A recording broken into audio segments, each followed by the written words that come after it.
Hello everyone, this is Roshni Sri Abhirami, a legal intern with Lexis & Company.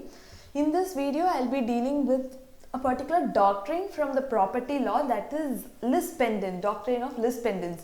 Doctrine of lis pendens. First, before moving on the doctrine, we need to know what lis pendens means. Lis pendens directly means pending litigation. So basically, when a suit is pending in a court or any court in India, you cannot sell or make a transfer with regards to that particular property. When a suit on a particular property is pending in any court, that is anywhere in India, then you can't do any kind of transfer with regards to the property unless and until the court gives you permission to make such transfers. Okay, so when you're this is the main thing that has to be noted in this particular term lis pendens. So basically the court can allow you to transfer your property where in very exceptional cases, and in such cases you can transfer the property, but without the permission of the court, or without getting a explicit permission from the court, you cannot transfer your property to immovable property to anyone.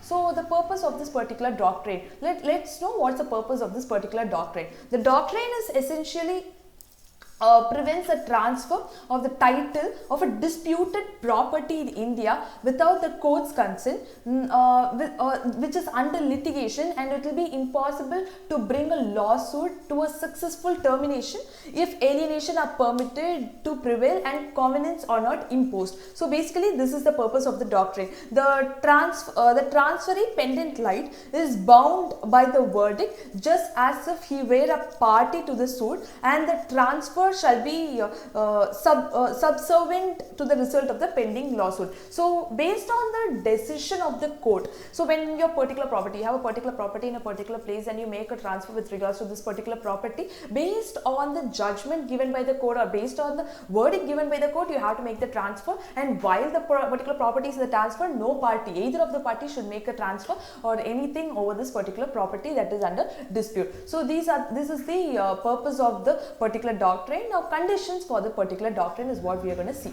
There should be a legal proceeding with regards to the property is one important condition, and the lawsuit should be filed in a competent jurisdiction, court under a competent jurisdiction. If you are filing a lawsuit in a jurisdiction that the particular place doesn't take care of, you can actually transfer the property when the court dismisses the particular petition. That is one thing. And the right to an immovable property's title is under immediate jeopardy. So if you are trying to sell that particular property and the title of the property is under discussion or under the question in front of law, then you cannot transfer the property to the other party. So there could be when there is a direct impact on the party's rights. So when you are directly impacting the rights of the other party, you cannot make any transfer, or the particular doctrine comes into picture at that time, and either side is transferring the property is in question. So when all these conditions are fulfilled, then the doctrine of lis pendens comes into picture.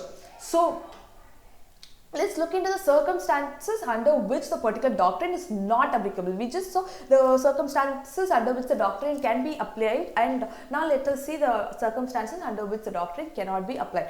So even though when the borrower is facing a redemption suit, this does not apply to the private sale by a creditor who has the right to sell the property that is mortgaged to it. So when the property is mortgaged, and when the property is under discussion under litigation too, the mortgager has complete right to sell the property. During mortgage, the property is if the property is in mortgage and the person has nothing to do with the particular litigation or the suit, the person can sell the property. That is one thing.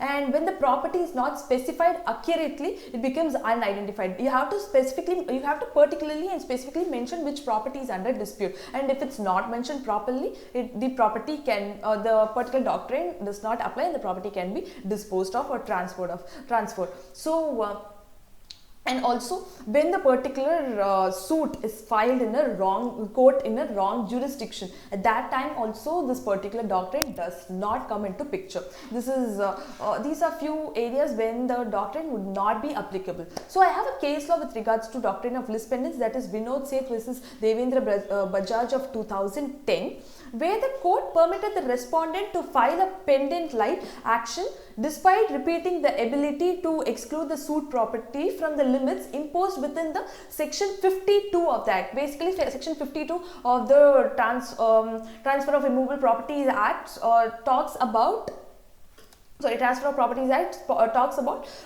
lis pendens. Alright, so the court has given several limitations on this particular and exemptions for this particular section in this particular case, and said that if the particular defendant is wishing to sell off the property or dispose of the property, he can pay a particular amount to the court and he can dispose of the property. Thus, with the permission of the court, the party could dispose of the property. So as we saw before, with the permission of the court, in like exemption from the court, you can transfer the properties. That's the case with the that's the exact case with the case that we just saw. So this is all about lis pendens, and this is the overview of the doctrine of lis pendens. So if you have any doubts or any other opinions with regards to the doctrine of lis pendens, kindly drop it in the comment section. Thank you so much.